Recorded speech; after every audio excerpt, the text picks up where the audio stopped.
the big show at Henderson Settlement. And man, we are kicking it this week. We are, man, it has been a really nice weather week. It's been warm kind of later in the day, but for most of the days, the mornings have been actually a little cool, and most of the days have been pretty comfortable. Been pretty nice. It's been a nice week. Yeah, it's not been bad. Nice. Yeah, going to get kind of warm late this afternoon, but tomorrow's supposed to be another pretty nice day. So we're looking forward to that. We got a lot of people here this week. A lot of things going on. I had a number of work camp folks. So if you're watching this at some point out there, especially some of you ladies, said, I want to come to the big show. I want, and what do we, and just Kara is the only one that lives up to her word. The disappointment level is through the roof. Yeah. But anyway, so we got a lot of folks here this week, and let me get these just for effect glasses, and let's tell you who's on campus this week. We got a lot of folks. So we got the Burks UMC from Hickson, Tennessee. And there's 22 of those folks. That's down near the Chattanooga area. Then we got Calvary UMC and Friends from Frederick, Maryland. Man, that's a long trip. 16 folks from that good group of people. And then we go to page 2. We got the Centenary UMC from Effingham, Illinois. There are 6 of those folks that are here. And that church has been coming for well over 20 years to be with us. Really good folks. We've got Emory UMC from New Oxford, Pennsylvania. Man, that's a long trip too. 18 folks from that group. Then we've got Friends Serving Others from Dover, Ohio. Where's Dover at? Anybody know? You know where Dover is? You know where Dover, Ohio is? In Ohio. Yeah. Oh, the pregnant girl's over here giving geographical information. That's just not going to work out. I didn't know if that was up towards Dayton anywhere or something like that or not. I'm not sure. Anyway, so Friends Serving Others from Dover, Ohio. They've got 9 of those good folks. And then we went north too much other than the Tennessee group, so that we won't go south. We won't go south. We got the First United Methodist Church from Kissimmee, Florida. And the way that's spelled and the way us rednecks like to say it, which seems a lot more personable to me, is Kissimmee. That sounds a lot better. I like that. I thought that is. Yeah, maybe somebody take a hint. I say, where you from? Kissimmee. I don't want to kiss you. Just tell me where you're from. Yeah. Anyway, First United Methodist from Kissimmee, Florida, got 13 folks. Then we've got Manteno UMC from Manteno, Illinois, and there's 8 of those wonderful folks. Oh man, the pages just keep flipping over. Then we've got PB&J Ministries from Wolcottville, Indiana, and there are 66 of those wonderful folks. PB&J, man, that's kind of a group of churches from that Indiana area that been coming down for a number of years, and they I think they were trying to think up of a name for their group, and they just got hungry and like told somebody to fix my peanut butter and jelly PB&J, and then they said, well, let's just go with that. I don't know if that worked out or not. So then we've got Rockford UMC from Rockford, Ohio. 14 of you wonderful folks. So that's what you're with, right? That's my group. Wow. We're going to get more to that. We're going to get to these Rockford folks here in just a few minutes. And then last but not least, here at Frakes this week, we've got the Stillwater UMC from Dayton, Ohio. And there's 7 of those good folks. And then all the way out at the White Oak Center, we've got the Christ United Methodist Church from York, Pennsylvania. A lot of Pennsylvania folks. And there's 20 of those good folks. And then we got another Pennsylvania group coming out to White Oak next week. So, man, a lot of people here on the Frick side. We've got about 185, something like that. And as you just heard, over on the White Oak side, we've got about 20. So a lot of great things going on, doing a lot of community and campus projects, and things just happening. And, man, we appreciate that. And just wonderful things, folks, like yourself do. So this is Kara, correct? Yes. And you're with the Rockford, Ohio group. Yes. Now, is this your first trip, or you've been here how many times? This is my 4th year. 4th year. Coming. Yes. Yeah, man. Has it like the first year, was it like a really, really good year, and then every year kind of level off after that? Or is like every year been better, or the first year great and then it's all downhill? No, it got better. It got better. Yeah. Yeah, the first year I wasn't really sure what to expect. Yeah. And so it was a little overwhelming, but then it got better. Yeah. It gets better and better each year. Yeah, kind of get your feet wet. Yeah. you're sure about what's going on. That's right. That's a wonderful thing. So you've been coming for 4 years. Rockford been coming for a number of years. Really, really good folks, and we appreciate the support of that church. Now, with what are some of the different jobs that your group's doing this week? So we have, of our 14 people, we have about 8 of us that go out to the work site. They're building a shed this week. Yeah. They're about done with it. Ooh. And then about 5 of us, uh-huh. I don't know if my math is right, but yeah. the rest of us stay back. Yeah, you fit in with this crowd. Yeah, that's good. Good. That's 14. Let's just go with that. The rest of us stay back and we help at the thrift store and the food pantry. Yeah. A number of years ago, we talked about this last night to kind of get our story straight. Yeah. There were a couple of people who felt that they would be more useful somewhere else other than the work site. We've been talking a lot this week about gifts and using your gifts that you have, and absolutely. Not everybody's gift is swinging a hammer. And so years ago, we had one of our older ladies that came with us that said, I'm not really doing anything out here. What can I do? Mm-hmm. And so they sent them to the thrift store and the food pantry. Mm-hmm. And then we just sort of had a group of people that every year that they come, that's been what they really enjoy doing. Mm-hmm. And so we help in there. We help sort clothes. We help box up food and do things like that. Now the thrift store currently is pretty empty, right? Yeah, it's so empty. So yeah, it's the thrift store. We've had a lot of things come in the recent weeks, and that kind of is the typical thing. We have a lot of folks, work teams especially, mm-hmm. and then outside of that, other folks. Well, so we have a large amount of things that come in all at once, and then we'll go a range of time where we don't have much come in at all, and so that gives us a chance to kind of filter that down and go through all of that. Yes. So don't think just because we got a lot of stuff that we don't need it. We might not need it at this moment, right? But yeah, we're going to need it here not for too long. We have 2 ladies from our group who actually have been coming down in the fall. Yes, and they said you would not believe what it looks like in this room in the fall because it's almost completely empty because they've gone through everything and it's a lot easier to sort stuff. So they said, don't get tricked by thinking there's so much stuff I shouldn't give anything because it gets used. I mean, it's a good thing. It's really good to have someone who has that perspective that sees it from where it is now, which if you walked in and was a supporter or thinking about some stuff, well, they've got plenty of stuff. Right. There's no need, exactly. I can send it somewhere else, maybe, and that's just not the case. Yeah. And so she's seen the other end. Yeah, they've seen it. Where and there's been times where we've had to come on like this or put it on our Facebook page post or whatever and say, hey, we're out of stuff. Send us stuff we needed. So it's absolutely. It's really good to have folks bless us like that. We do ask though that if you're interested in bringing something or sending something, kind of contact us ahead of time, especially if you're going to show up with a large load. If you're sending a box through the mail or UPS or FedEx, whatever the case, that's no big deal. But if you're bringing a load of any size, it's good to check with us ahead of time and let us say, well, we're a little full right now, and if you can hold that off for a week or 2 weeks or something, then that makes it good. But at the very least, we're expecting you and got folks who can help unload and that type of thing. Yeah. So now you've been coming for 4 years. Mm-hmm.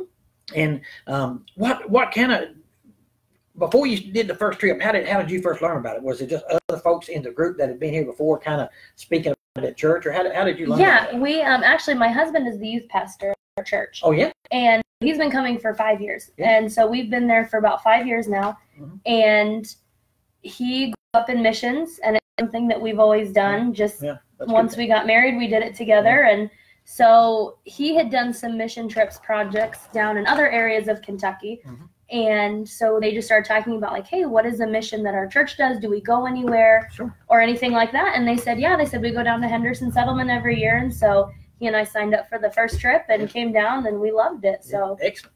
So I'm glad to hear that. That's good. It is. I love that. So you came down for that first year. You loved it, and so what is it about it that you loved, and what has kept you continuing to want to come and look forward to coming? One of the things that we really talk about with our kids and youth group is, it's one thing to go to church. It's another thing to actually put your faith into action. And so if all you're doing is sitting in church and kind of dozing off during the sermon and then leaving and not doing anything in action, what are you doing with your freedom that Christ has given you? Are you using it to serve other people? Yeah. And, talk about wanting to go to all these different countries and serving overseas and things like that. And it becomes okay, but if you can't serve the people in your backyard, what makes you think you can serve somebody really far away? And so we offer this trip to them and just say, you know, this is your backyard. You have people like this, you know, this is about a 6-hour trip for us. That's really not that far. It is not. And, you know, they see this and they're just shocked by what they see. And it's like, what more can I do?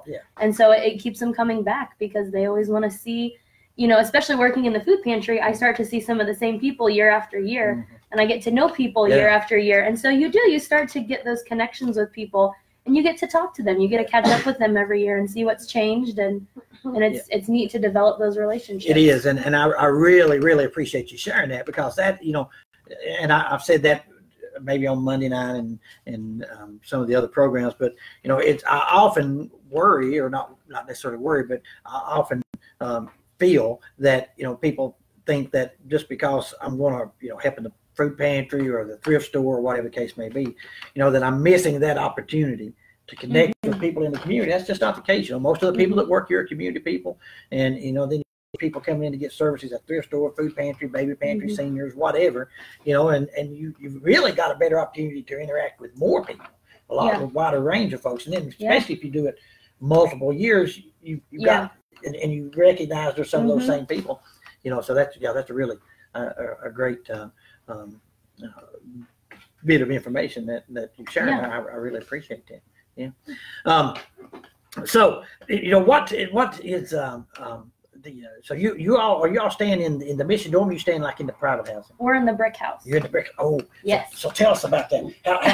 How is that? What's it like staying like in that? Oh man, the brick house is the nicest house on campus. It is. They have done a lot of stuff to that house. It's so nice.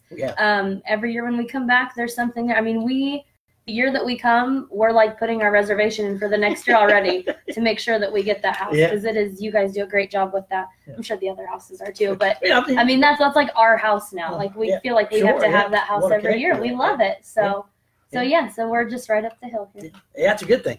So, and for you folks out there that perhaps not sure what that is, so we have the general housing that sleeps about 128 folks. Then we have private houses across campus that will sleep between 14 and 16 folks that obviously don't have as many people. And some folks elect to be in there, and that's a bit more conducive typically to group bonding, because you know, and that type of thing, and you kind of control that atmosphere a bit more perhaps than what you do in that larger. But some folks prefer that larger group situation, and some folks like prefer, and neither one is right or wrong. It's just whatever the preference of a particular group is.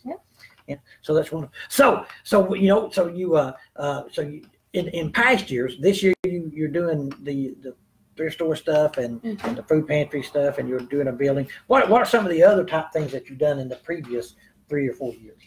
Well, last year, we did not have as many people come, so they said, we're just going to have everybody go to the work site. And I have never done the work site before. I'm a decorator person. I'm not a construction person. But everybody was very patient. I think we figured out the name. It was the spindles on a porch.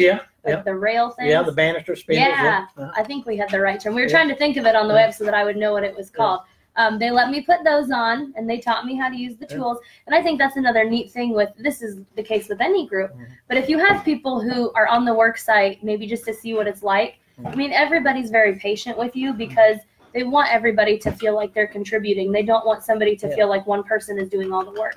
And so we have people that very well could do the entire thing themselves, but they know that wouldn't lead to group bonding or anything like that. So they teach other people how to do things and things like that. So other than that, I've only done the thrift store and pantry. So I like it so much. That's what I do every year. So what's the makeup of your group like, as far as the ages of the people in the group? We have mostly older folks, like middle-aged folks, and then my husband and I.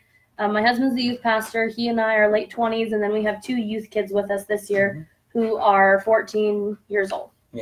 And how did, just from your perspective, you know, how do you think that that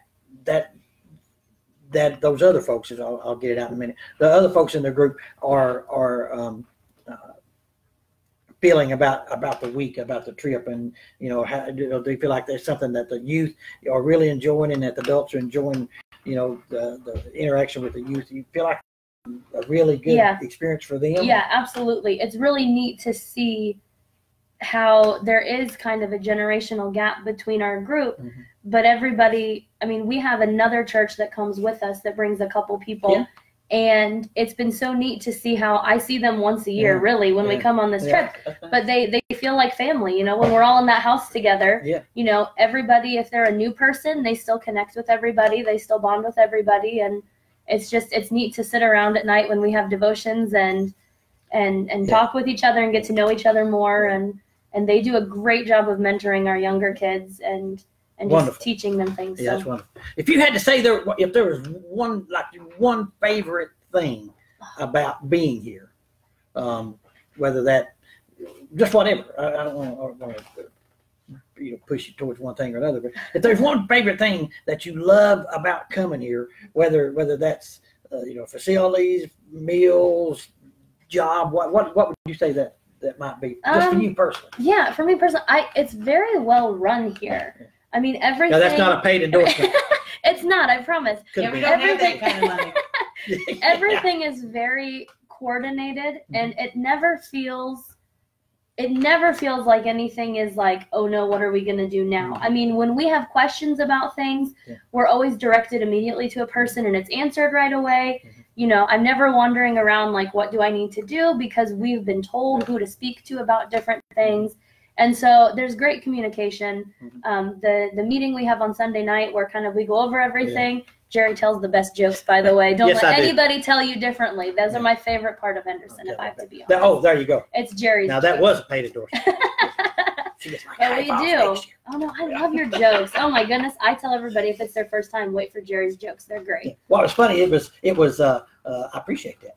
But on Monday or Tuesday of this week, one of the girls that's in that big group of 66, she had a list of jokes, because she's been coming for like 3 years, and she had a list of jokes that I always typically I throw in some new stuff here and there, but I've got the old regulars fallbacks, and she said she was sitting there just marking them off as I went through, and then she brought the list up and was showing me. Yeah, don't worry about that. If you've heard those jokes and you only hear them once a year, what's the big deal? Exactly. Anytime I hear the setup start, I'll tap somebody like, hey, if you haven't been liking them, listen to this one. This is a good one. This is a good one. Yeah. So yeah. I like my joke, but no, I do. I think things are very well coordinated, and it never, with our work site, our team has always said that they're very impressed with how quickly things are delivered. They're never standing around like calling lots of people like, where is the material we need? Everything is there. It's delivered. Instructions are there. And it's year-round communication, because, we find stuff out about our week here in July, in, January and February, and everything is detailed, and it's just, it's great. Yeah, Harry, that in the workshop, the project manager, he does a tremendous job. And so, I have to give him practically all the credit for that, because he just does a wonderful job and been able to manage all that. It's a huge job for him, to try to manage all that essentially by himself, so he goes out and visits the homes and does the ordering of materials and answers questions about things. So, but man, that was some great information. Is there any particular thing that maybe that you'd like to share with the folks out there, maybe that you would like for them to know, or anything like that? If you are thinking at all about coming down to Henderson Settlement, come down, because it's not just the work that changes you, it's the people here that change you. They are incredible people, and it's just great. Yeah, thank you. It's so neat. We appreciate that. God bless you. It was great to be here. You have a good rest of the day and tomorrow, and a safe trip home. Saturday. Thank you. Yeah. Thank you. Thank you. Yeah. All right, Casey, come on in here. Man. Yeah, we're getting the door widened right now for your head to be able to fit through to get out of this room. That's right. That's right. They put me in this office. It's got an extra wide door. And we got some people here. Lois. Yeah, it's not showing up on mine. Wade Clark says LaPorte, Indiana. Woohoo! And then Janet Steffi says. In France, they would say LaPorte. LaPorte. Yeah. Dover is eastern Ohio, south of Canton, and it's also below Akron. So that gives you an idea where it's at.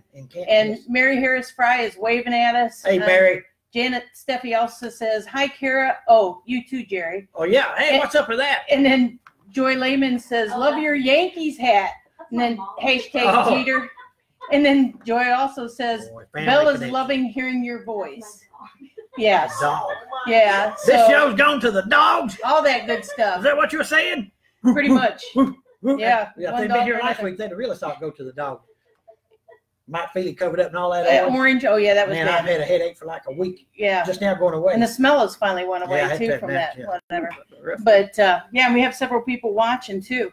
But, yeah, the thrift store, we have an article, or not an article, no, it wasn't this time. We're updating the website. Yes, and we are. She was saying that, you know, they're totally blessed with clothing, but they need household items like pots, pans, dishes, decorating items. Furniture. You know, pictures. Appliances. Yeah. I mean, like that, just knickknacks, even some stuff. So, oh, yeah.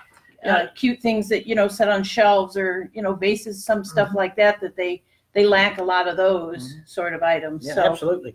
So yeah, any of that stuff, as long as it's in good, usable condition, doesn't have to be washed or cleaned or repaired, then we can generally use it. You know, TVs is something that this I always hate saying this, but it's just the way it is. You know, if it's not a flat screen, you know, can't use it. Nobody will take it. We end up having to dispose of those because no one takes those CRT panels anymore. So if you have those and think about bringing those, don't. I mean, I hate to sound that way, but otherwise it just becomes trash for us. And typically those are good working TVs, but for whatever reason we just can't give them away. Right. Not even a matter of selling them. We can't even give them away. Right. So that's good information. So now listen. So you've been helping me out. You've been helping me out a lot. Have I? Yes, you have. I didn't this summer to. Out at White Oak. Oh, going out and helping out with the work teams out at White Oak. And yes, you've got this team from Pennsylvania out there this week. Yes, and oh my gosh, they are just moving right along. They've got one roof done already, and that was on a trailer. Yeah. And they're working on 2 porches that didn't get quite finished from another week. Yes. And they've got the roof on the one. I mean, they're practically done with the front porch, and they've got the back one probably a good 60-70% done. Wow, that's good. Yeah, and they're hoping to finish it up tomorrow morning. That's outstanding. They're waiting to see. And the only thing they were missing was some carriage bolts.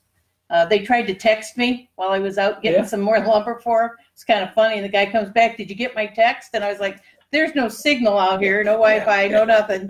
And did you get my $1 million? Yeah.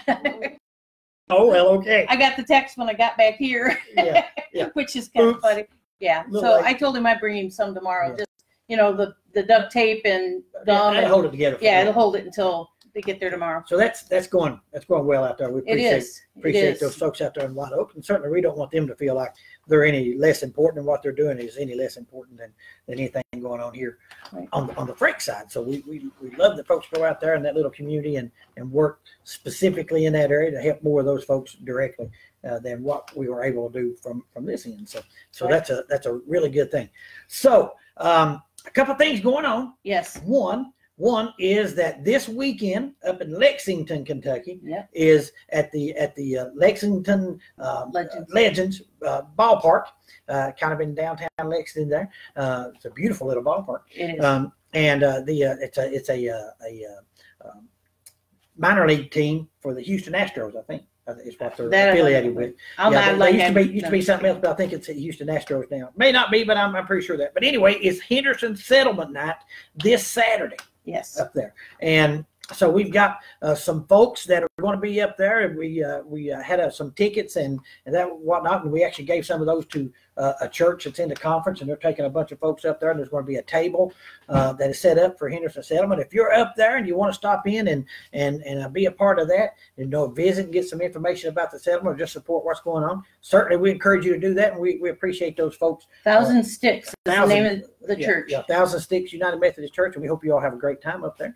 And we're very excited about them helping us out with that because it didn't work out for like you and me to be there. Yeah. So with them taking it, we have so many prior engagements. It's just they're calling for us all the time to come. And it's celebrity status is just huge. Yeah, Blue. I mean, you would not believe the guest appearance request that Blue gets just to come to the zoos. And the parks. I mean, Blue is just he doesn't get too many speaking engagements. A few words, but boy, does he does he hold an audience? Yes, he does. Boy, I can tell that. Just a lot of input back there. So anyway, so that's going on. We appreciate that, Robert Amundsen, I think is how you say the that. pastor there, yeah. And Thousand Sticks folks. We really wonderful folks, and glad that you folks can enjoy that. Yeah, with 188 plus White Oak 200 folks, it's hard for me and some of the other folks to get away, and then we got work camp rolling right around again on Sunday. So, yeah. We appreciate that. If you get a chance to go by, if you're in that general area, go by and support that. Yeah. So, also, I see there's what else is going on? We're kind of in a transition at the greenhouse right now. Yeah.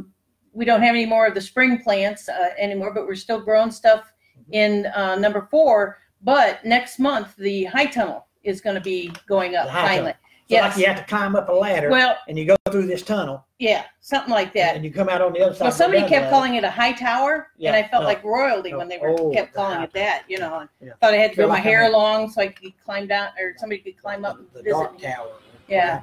You know, like I don't know why they call it a high tunnel, other than it's taller than a usual greenhouse, so you can drive a tractor in. Yeah. You know, sort of thing. And it basically it's a covered garden, and it doesn't have a heater or anything like that. It's just for earlier planting, because you can close it up and it's like a hothouse, and then you can start plants earlier and stuff. Yeah, that's good. So I'm real excited about that. Looking forward to that coming in, because that's a huge step in being able to produce food here that we can use at the settlement, and hopefully eventually sell to raise some money. Yeah, that's going to be. I really think that'd be a big addition. And we're going to have mums available in September. So mum's the word. Not going to have some mums.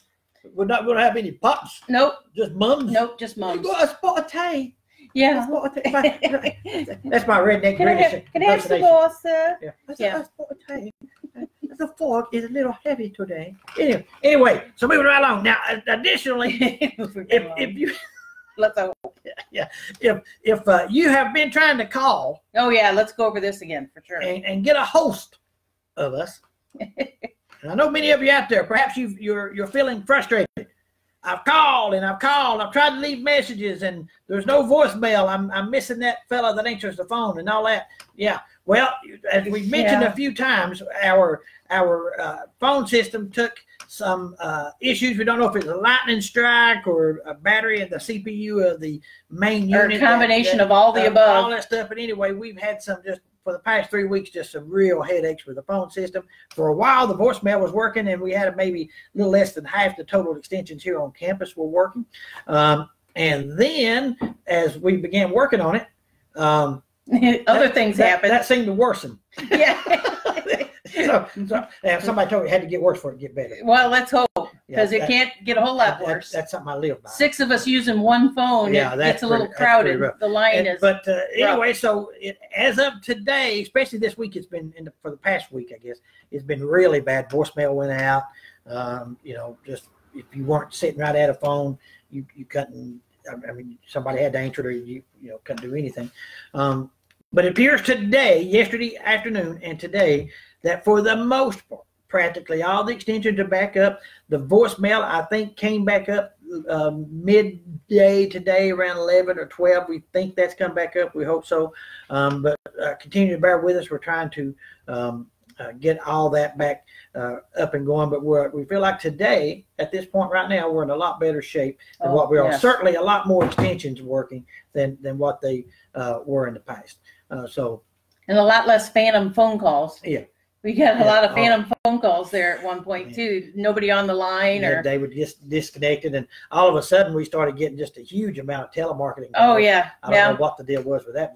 We never got many of those, and it was one right after another for like 3 days, and so anyway, everything seemed to be improving, and we think our internet situation is improving, and we've got most of that connected. I've got to do a little bit of fine tuning on some of the internal parts to get that, but things are better there. So this particular broadcast appears to me on this side hasn't dropped out, or hasn't it looks pretty good. Been too scattered. So that's a plus. That's a good thing. So anyway, we're really blessed, and a lot of wonderful things going on here. The summer work camp season is winding down. Yep. This is our last big week. Like I said, about 185 or so folks. to about 80 or 90, somewhere like that. And then through the rest of August, we've got somebody practically every week. It's just, 30, 40, something Gets a little like that. break to reset. It does. School starts over. back and ball camps and band camps and things like that. So that pulls away a lot of folks. So then by the end of August, it kind of summer ends officially. And then after the week of Labor Day, then the fall season, we call it, begins. A lot of adult groups and things like that. So we jump back up to about 100 or so a week. So Luann Graff says hello. Hey, Luann, how you doing out there? We appreciate you watching. Yeah. Anybody else out there want to say hello? Oh, I just heard him. Did you hear that? I hear it was all these people just said hello. Somebody shouting. Yeah. Shout it from the mountaintop. Yeah. I can hear it. Makes me want to get my canjo and play a tune. Oh, please, no. I'm not going to. No, thank you. I'm not going to. Somebody. I think somebody's got my strings taped together. Oh, that's not good. That could be rough. Painful. Cold-blooded. That's what it is. Cold-blooded. So we got anything else? Are we all good? No, we're not. Weather's been good. Well, we got another thing. You got one more thing? We got to have an update. What kind of a thing? We got to have an update. Okay. This is going to be a regular thing. It is. You got the big show. You got your guest. Yeah. We got your campus update. Yeah. With Casey. It's a wonderful thing. We got the blue situation, and then we've got the baby Horatio update. Horatio. So Jessica, come on around here, honey. Come on. We need an update. You need to take a little walk. You need to get some exercise for the baby. Oh, yeah. Oh, listen. Make room. Make room. A lot of obstacles out there. Come on around here. Come on, get right in betwixt us. That's where you can fit. Come on. Hello, Jessica. How you doing? Hi, Horatio. Say hello to all the wonderful folks out there in the Henderson Settlement Big Show world. Hello. Yeah. So how's it been going just for the job? Jessica is like one of her main phone people. So how's that been over the past phone's been ringing off the hook. Yes, it is. It has. Yeah. Good stuff. Good stuff, though. Good stuff. So now you went. What's the update on the baby? 3 more weeks. 3 more weeks. Now wait a minute. Now hold on here. Now that wasn't the original plan, was it? Nope. She's a big baby. She is a big baby. I can see that. Man. She's gonna come out in 3-month size clothes. Yeah. She is. Jessica. I know when Jessica. If I ever get here before Jessica, I know she's coming because her belly comes up on the porch and then she follows behind it. Yeah, that's the way it works. She gets there a couple minutes later. I don't want to hear any bad comments. We got any comments out there? It says woo, Jessica. Woohoo. Yes. So have you decided on a name yet? Not yet. Still working on that. Yeah. Now listen, has your mother, has she suggested any names? Oh yeah, she suggested all kinds of names. How about Jared's mother? She suggested any names? She's like us. She can't make up her mind. Oh really? Yep. So we'll pick. We're still looking for names. We're waiting for suggestions out there. I got no suggestions last week. I was highly disappointed by you folks out there. Help us out. Give us some name suggestions for Jessica's baby. Come on. She has not decided on anything. She's got our things rolling around in her head, but we need some good suggestions of what you should name it. We thought about naming her maybe it's a her, it's a she. So give us either some gender neutral or some girl names. Yes, that'd be good. But something like the Big Show. that might be a good thing, for her. Maybe not. No. Oh, maybe not. Her ratio, I think, is kind of sticking. For the moment. You don't like that? Jared, it might be where I like Willow. I really do. I like Willow too. I like Willow. That's a nice thing. Hey. So, all right, we expect some suggestions. Oh, look like we got something right there. A big message. What's that one say? Well, it says from Gary Kingman, our group from Christ United Methodist Church in Lafayette, Indiana, was at the settlement a couple weeks ago. And we still miss being there. Love Henderson Settlement. Oh, that you're gonna make us cry. Get me right all misty right here right at the end of the show. We can do a lot of things, but getting me misty ain't one of them. I ain't gonna do it. I'm gonna hold it together. I'm about it. I'm gonna hold it together. Well, they didn't say they must you specifically. Oh, well, just Henderson Settlement. That's different. So, I guess I should have read that more clearly. Clearly, yeah. Folks, we appreciate you. God bless you. From Blue and Casey and me and Jessica and her her. We say you have a good rest of the week. We'll see you back here next Thursday, 1 o'clock, for the big show and a Her Ratio update. Yep.